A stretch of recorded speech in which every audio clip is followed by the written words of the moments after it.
The stars are bright, we own the night. The stars are bright, we own. The stars are bright, we own the night. The stars are bright, we own. The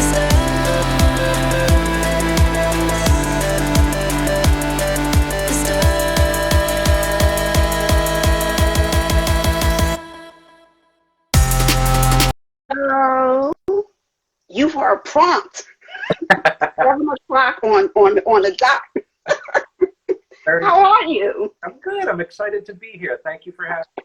I'm excited to have you here. Thank you. So hold on, give me a second. I wasn't expecting you to pop on just like that.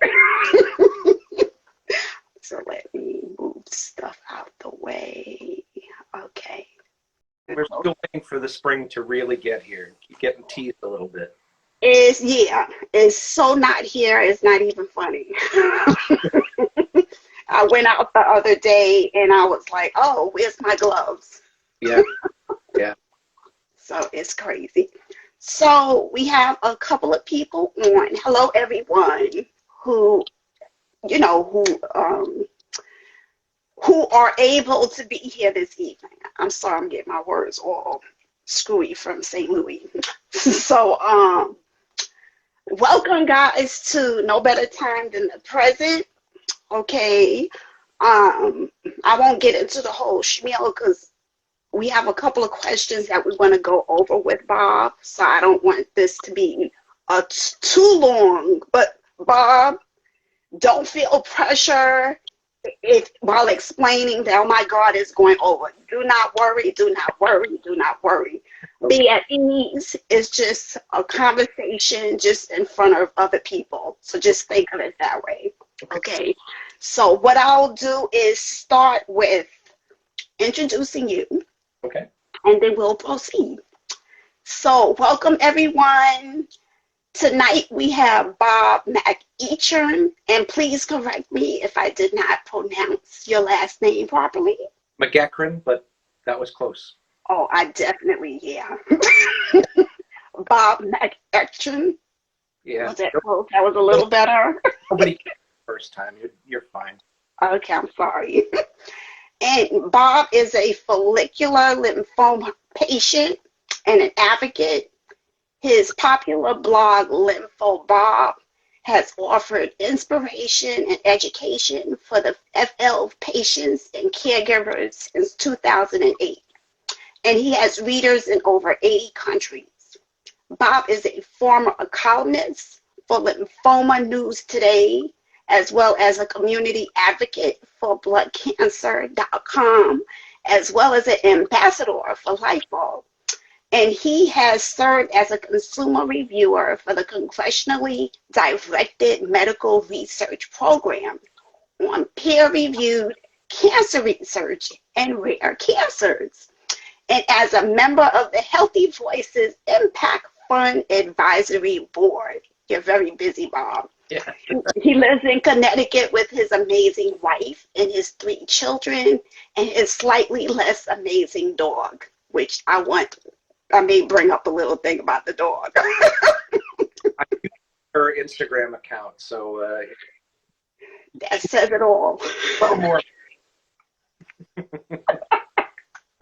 So welcome, Bob. I think first we'll start off with you just telling us a little bit about yourself and explaining what exactly is follicular lymphoma. Okay. I'll start with follicular lymphoma. Thank you for the introduction. That was great. Follicular lymphoma is a blood cancer. It affects B cell lymphocytes, which are immune cells, white blood cells. It's generally considered incurable. And it's for different patients, it kind of takes a different course. For some of us, it's indolent, slow growing. For most of us, actually, it's that kind of slow growing cancer. People can go for months or even years without treatment. For others, it's a little bit more aggressive. and they need to be treated right away. And then still for others, follicular lymphoma can transform, just change into a completely different blood cancer, a much more aggressive one. So it's kind of a tough cancer to pin down. I like to call it the no easy answer cancer, because people ask me about it and I kind of say, oh, it depends. So most people are diagnosed with it in their 60s or 70s. In the time since I was diagnosed in 2008, there's been a real large number of new treatments, and they've been really successful in treating people, in putting off the time that they need treatment again, because it's incurable. Most people need treatment more than once. And it's the new treatments have really increased the survival rate. When I was diagnosed in 2008, the survival rate was 8 to 10 years, which wasn't a great thing to hear when you're 40 years old with 3 young children. And today it's more than doubled, closer to 18 to 20 years. So for me, as you said, I was diagnosed in 2008. I was lucky enough to have that slower growing indolent version. I was able to watch and wait for 2 years. 2 years to the day. Diagnosed January 15th in 2008. And I started treatment January 15th, 2010. Wow. So the treatment I had was rituximab, which is not a chemo. It's a monoclonal antibody. And that worked for me. I haven't needed treatment since then, 12 years, which is really unusual. But at the same time, I've had some PET scans since then, and I've never had a clean scan. There's always a little bit of cancer that shows up on the scan. And that's just kind of the way it is with follicular lymphoma for a lot of us. It just sort of sits there and doesn't do anything for months or even years. And sometimes it gets a little bit worse, and you sort of feel lymph nodes popping up, but then it sort of retreats a little bit, and you know, suddenly you don't feel those nodes. Very strange cancer. Like, Right. Now, what are the symptoms? Like, you have this for like so many years, right? And it's this whole watch and wait thing. So, like, I know you said it is never a clean scan, but like, what are some of the downfalls of having this and then not really fully treated?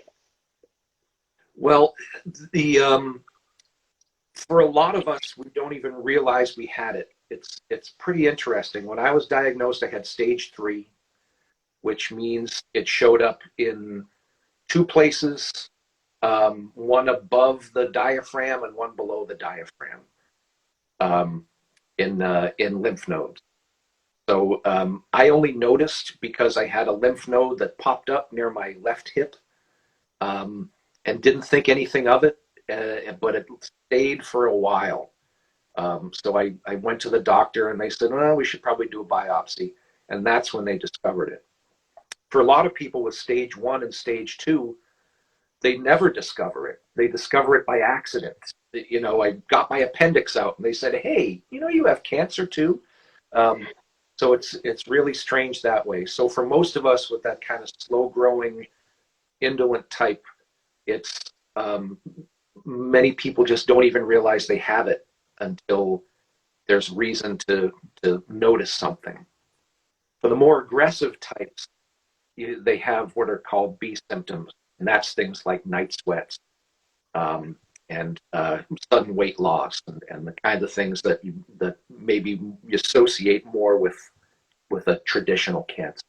Right. It's funny because like sometimes when they give like these lists of certain things that the person is going through in terms of the symptoms, it could be so many things. Like you can have night sweats for women of a certain age. That could be like, oh, menopause. You know what I'm saying?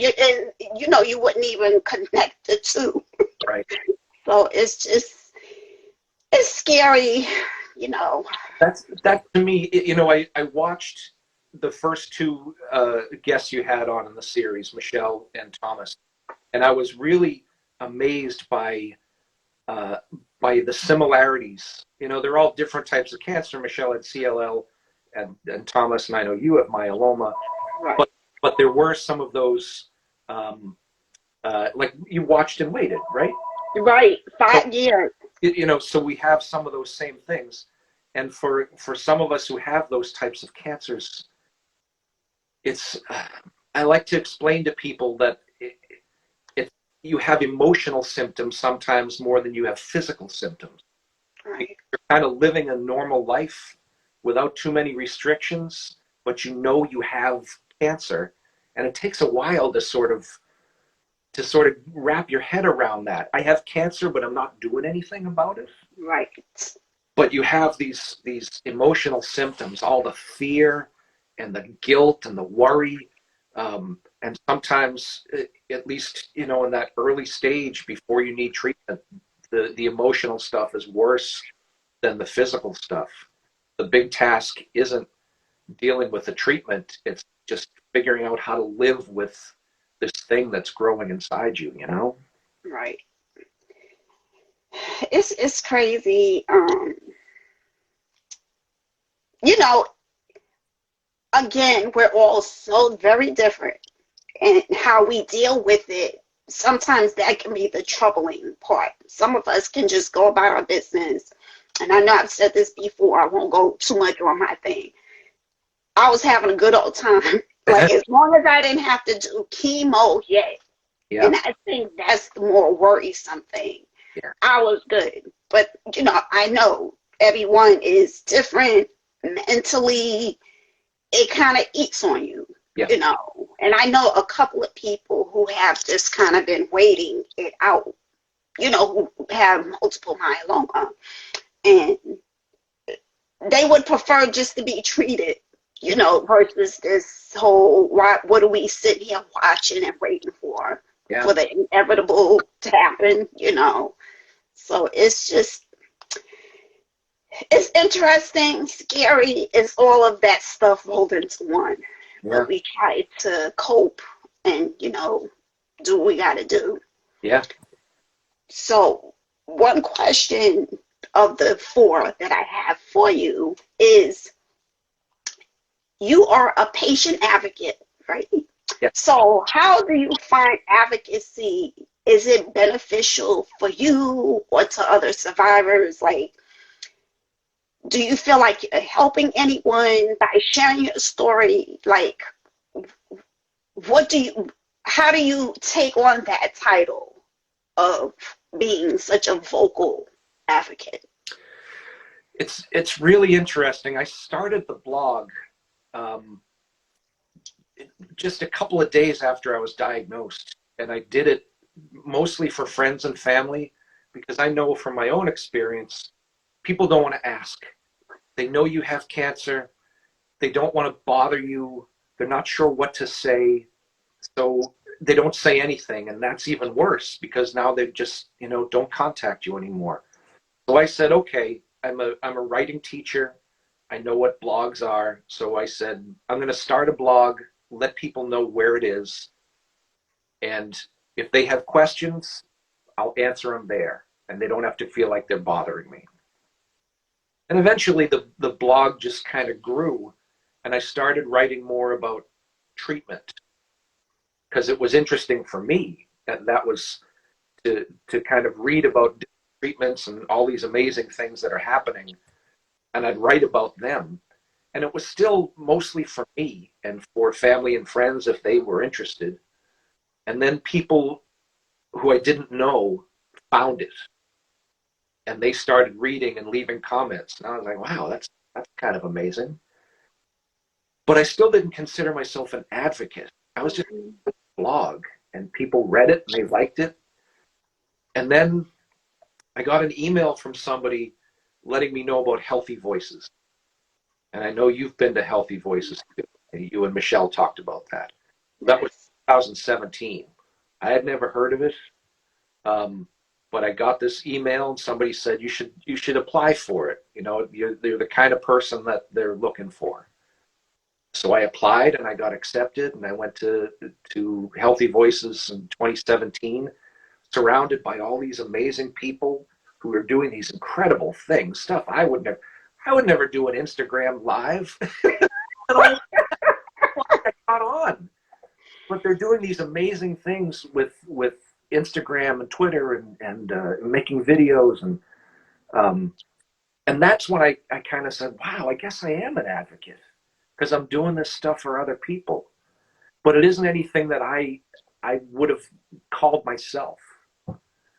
So as far as telling my story, um, I'll write something on the blog or on bloodcancer.com that I know you're on as well. And sometimes I'll write a story that's really, really meaningful to me, and it gets like no response at all. Right. But then other times I'll be like, yeah, I haven't written anything in a while. I'll just write this little thing that happened to me today, and it connects with somebody. And you just never know what your experience is going to do to connect with other people. But I've had that experience myself from the other end. Going on to an online support group and having somebody say something and say, I thought I was the only one who felt that way. Right. So that to me is what's so important about being an advocate. Even if I get like one comment or one email from somebody who says, when you talked about that thing that happened when you were annoyed at the parking garage or going to the hospital, that happened to me too. I thought I was the only one. And that is, for me, what being an advocate is what makes it so important. Is all the other stuff that you said in the introduction, I'm proud of and happy I've been able to do that. But it's getting that one email or that Right. comment from somebody that you don't know that says, I'm so glad I found this, because now I know I'm not the only one who's experienced. That to me is what advocacy is really all about.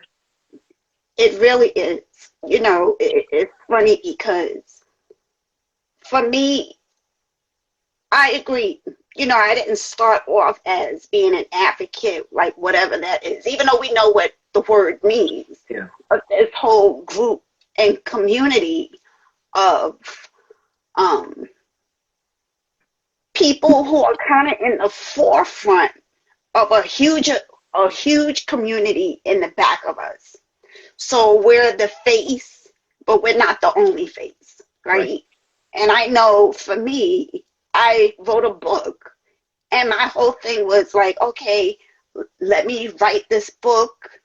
If my whole thing is if I die, I have this book where people who are going through, they can see my journey and all of that.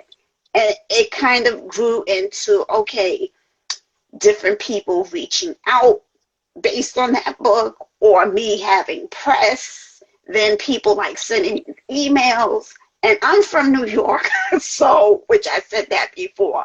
So like anything suspect right away, I'm like, why are you sending me an email? So it took a bit for me to like bring it down, Yolanda, bring it down. But it's funny because I think it was IMF or something at the International Myeloma Foundation, and I think they did something, little article or something based on the book. And I remember they sent a letter in the mail. It was like a whole packet, like a little envelope thing. And I was like, okay, what is this about? So they proceeded with the little letter as, Yolanda, you received a letter here, but we wanted to like give you the heads up. I guess people do different things, and especially now we have the phones and all this other stuff. But some years back, it was like, okay, some people were mailing more than anything, right? So it was a letter from someone in prison who saw my story. That freaked me out though. Like I was very happy that it was a connection there, but I was like, okay, where is this going? Wow. But you'd be amazed, you'd be amazed where that person is. Like, yeah, this person was in prison. So, yeah, like I said, that freaked me out a bit. I don't even know what I did, if I replied. I think it freaked me out so much. I'm thinking I probably didn't, to be honest with you. I've heard from a lot of people, but you got me beat there, Yolanda. I tell you, So let's kind of move forward. So, okay, 2008, and we're here, 2022. Mm-hmm. So, what would you change towards your attitude, like over 10 years and prior, with coping with FL? Like where you are today, and in terms of seeing the different treatments, the different outcomes for people, where you are today versus where you were in 2008. Where would you put your attitude towards here and then? Oh gosh, I've certainly changed a lot in all that time, and the kind of time and distance makes such a big difference. Um, just in terms of things like the fear, um, but the fear, like, it just never really goes away. I mean, I remember the first the first 10 days or so after I was diagnosed, everything was so crazy. I just didn't have time to think. And then I went to an appointment for a second opinion to a specialist, and my doctor said, "I know this doctor, and he's really straightforward. He's not gonna sugarcoat anything." And he didn't. And he kind of laid out what things may be like for me, and it was not happy. And like I said, I was 40 years old. I had three young kids. My kids were 6, 8, and 10, and I just went into a deep depression for about 2 weeks, where I could barely do much of anything. And I just sort of break out crying every half hour or so. And I got through that, particularly because of my wife. I finally kind of confessed to her, I'm a guy, we keep things in. And I finally, told her how I was feeling, and she's a rock, man. She said, we're going to deal with it. We're going to get through it. And that was kind of the attitude from there. So I've tried to have that kind of, we're going to deal with it. We have to deal with it. We don't have any choice. I've tried Right. that attitude since then, and I've tried to be open as much as I can, and talk about my experience. It's a whole lot easier now than it was. Um, but even with that, all those feelings come back. It was really strange. Probably 4 or so years ago, my wife had a medical thing, and she went to see a doctor at the hospital where I had seen that that specialist, that the one that put me into the depression. And they had since opened up a cancer hospital, so all the offices that were there moved to the cancer hospital, and there was another specialization there.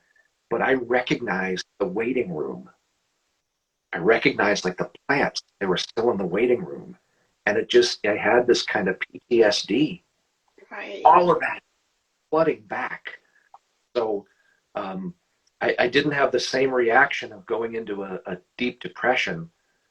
Um, but every now and then something happens, and I get all of those feelings back from those first few weeks, just how scary and awful and depressing everything was. So I think my attitude's better, but I always have those little reminders of what things were like, and they're not good, but they're not entirely bad either, because given the kind of cancer I have, that it's not going away probably. Sometimes Right. it's good to have that reminder to kind of say, don't get ahead of yourself. Just it's important that you do things to stay healthy, and that you keep informed, and that that you kind of remind yourself of what that experience is, so you can help others. Right. You know, it's funny that you said the PTSD because I'm reflecting on something, but I didn't put two and two together. It's funny how every now and then I think about the clinic or hospital or whatever, that's like when it was confirmed, okay, you have multiple myeloma, it's going to be the watch and wait. But it's funny that every now and then I think about the waiting room. And it was something about that waiting room where, well, it was like a whole process, because I would go there before work, go real early in the morning and do my lab. So that was the thing. Part of the watch and wait is not clearly watch and wait, because you still have to do the labs to see if you're still in that watch and wait, area. Mm-hmm. But I remember it was such a hassle, man. Like this place was like you had to go through the security, and versus like where I go now, you just kind of go to your floor and just go about your business. Right. It was like a whole thing. You had to give your name. What's your name? How you pronounce it? It was like a whole thing. And then you finally get through that. That was like 10 minutes of that. That just raised the whole anxiety. Like, oh, I got to deal with this. And Yeah. then you go through the waiting room. It was something about the waiting room. I don't know if it was the colors or something, but it is just funny as you're talking. I'm thinking like, why am I thinking about that? Hopefully that's not a sign of anything. You know what I'm saying? But Yeah. it's like every now and then I think of that, and I was like, I'm glad that doctor who I still have moved from that particular facility, but it was just something about that waiting room that just kind of brought up that anxiety, Yeah.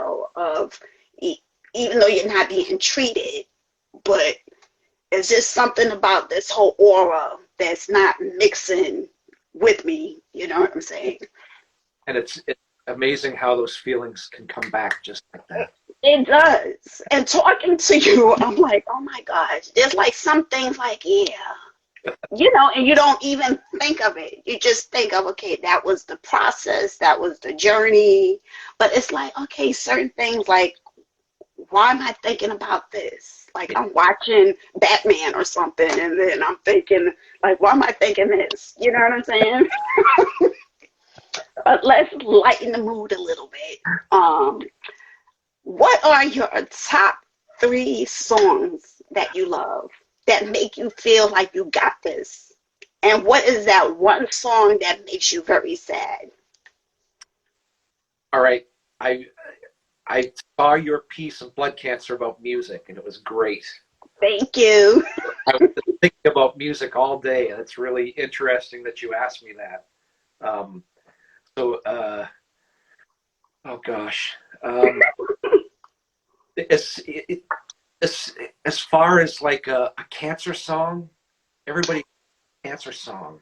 Not really, just No? like over these years, what song has just brought you to that place of forgetting maybe that you're in this situation and just makes you feel good? Oh, God, there's a lot of them. I like music. Okay. I'm obsessed with one song for a few weeks, and then I move on to another one. Right. So lots of music makes me happy, and there's a lot of music that that brings back really nice memories. The story you told in your blood cancer piece about Bob Marley and playing that at your mom's wake Yes. brought up some really wonderful memories. First, because we used to listen to Bob Marley with my kids when they were very small. Right. Ever I hear Bob Marley, I think of my kids and kind of good times with my kids. But it also made me think of my uncle, whose wake was he died at 90 last summer. Oh, sorry. He lived a wonderful, happy, fulfilling life. It was the happiest wake I'd ever been to, and Right. loved musical theater. So, like playing Bob Marley, we played show tunes.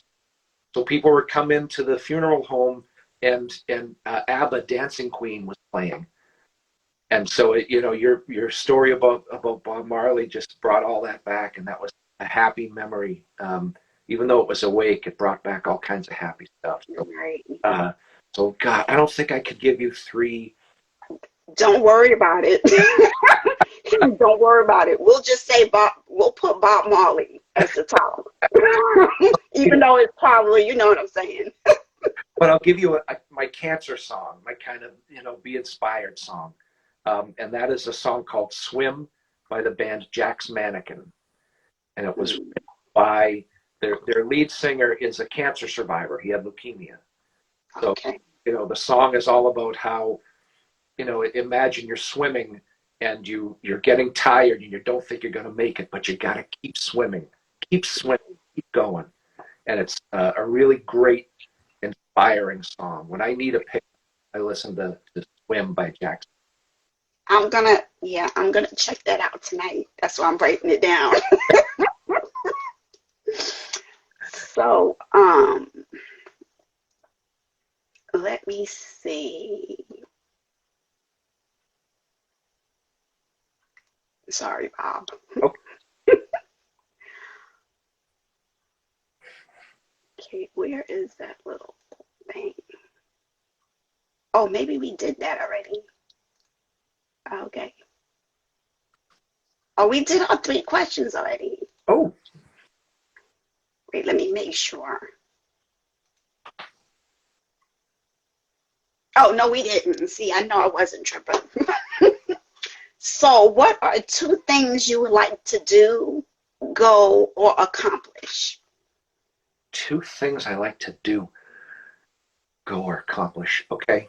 I One thing I really enjoy doing every morning, my wife and I go for a walk, 2.5 miles.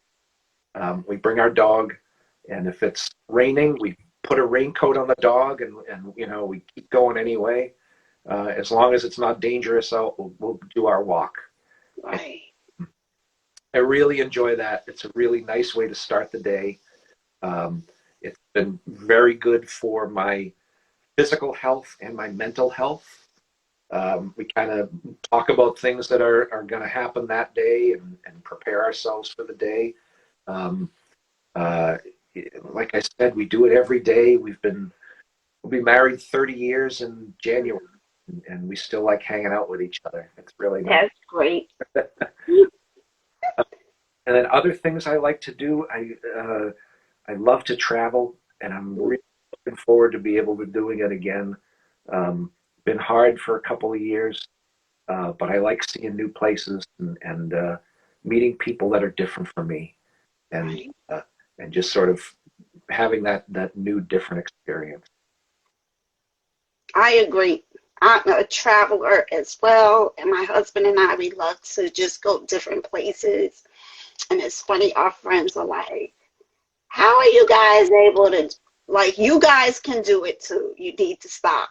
Yeah, yeah, Okay, the you time. can do it too. Like, it's not, this thing of life is not guaranteed. So when are you going to do it? And it's funny because I usually think of my mom who always put things aside. Oh, I'll go another time. Yeah, Oh, I'll do, and something she didn't get to do, right. by pushing it. So, like, if we can go and can afford it, then boom, let's just do it. Well, now with this COVID thing, it's like that's kind of put the monkey wrench a little bit and Yeah. stuff, but you know. But we found ways when we can. Last summer we had a nice few days in Hampton Beach in New Hampshire, Okay. and everything was outdoors. It was in July, so we didn't have the COVID worries there. We're hoping next year for a 30th anniversary to go to Italy. Oh, great. So it's, I think it's, you were talking about people with myeloma who, with watch and wait, they're kind of, should I do things? Should I not do things?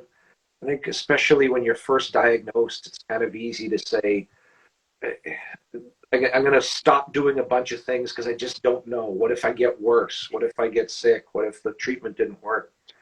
You know, at some point you got to say, we'll deal with that when it's time to deal with that. We gotta live life and do stuff. Right. I totally agree because, I think, especially for those who are newly diagnosed, you wonder, is it a feeling? Will I feel a certain way? Like, like, they don't know what to expect. And that's usually the case, right? We don't really know what to expect. Sometimes it's just as simple as getting those labs. That's why they're so important. And Right. those are the indicator if something screwy is going on, usually, Yeah. you know. So we're at our parting words. Okay. And exactly, what parting words would you like to leave for anyone who is newly diagnosed with FL? Oh gosh. Um, if for people who are brand new diagnosed, I hear from a lot of them, and I just try to answer their questions. But I think the big advice I try to convey is take a deep breath. You got diagnosed, and it's cancer, and that's scary, and it's okay to be scared, but take a deep breath and try to think about what your path is going to be. What kind of patient do you want to be? Some people don't want to think about it. They want their doctor to take over, and that's great. Some people, like me, I read medical journals. I want to know everything because it makes me feel a little bit more in control. So, there's no one right way to be a cancer patient. Figure out whatever path makes sense for you, and be comfortable with that. And if you're not comfortable with it, change. Don't let anybody tell you the right way to do things. Right. Perfect advice. Thank Perfect. Now, before we totally sign off here, you have to tell me about this dog. Get to it. What is happening? Her name is Katara, who Oh, from she's named after one of the characters from Avatar: The Last Airbender. okay. All of it's a cartoon. It's great. My kids all watched it when they were small, and then last year I had all of my kids back home. They're 25, 23, and almost 21 now. Okay. But we had everybody home for COVID over the summer. Oh gosh. Okay. Dog just showed up. Hi, Katara. We're- Oh, look at you. Oh, she's a cutie. so Oh. when we were all home together for COVID, we watched Avatar: The Last Airbender together. So when we got her a little over a year ago, we kind of, um, uh, we just wanted something that kind of connected all of us, and that watching the TV show together, we like the character and we love the name Katara. So uh, Oh. that's how we named her. That's a beautiful story. And then she came right in the best time so we could actually see her in person. What a cutie. Hi, Bookie. Hi. A little over a year old, so she's still, and she's kind of aggressively friendly. That's her problem. She loves people and she loves other dogs, but sometimes she's a little much. Right. Oh, what a cutie. So, Bob, are there any, where would you like the viewers to find you? You have any websites that you want to share your tag for IG or Twitter? Well, if you want to see more of her, then Katara the dog, one word with two G's, um, If you want to read more of my stuff, I think the best place to go is Lympho Bob, first part of lymphoma, and then BOB, my blog. And there are links to my Twitter and my writing on blood cancer and the stuff I did for Lymphoma News Today and that kind of thing. Right. So that's probably the best place to go. Cool. Wonderful. Yay. Before we totally get off, everyone, as I've kind of put out there in the universe, we are going on YouTube. So we're still going to conduct these interviews with IG Live, but there will be no more replays. So guys, we would appreciate you subscribing. The details are in the link to my Loma Chick, so that way you could just click on here. Just simple, just click subscribe. So that way you know when we have these videos put up. And our conversation with Bob will be on a video in the next couple of days. And for those who missed it, by all means, you can go to our YouTube channel. And Bob, again, it was really a pleasure meeting you. I hope one day that I can meet you in person. You too. And just be well and take care. Thank you. You too. Thank you. Bye, everyone. Bye-bye.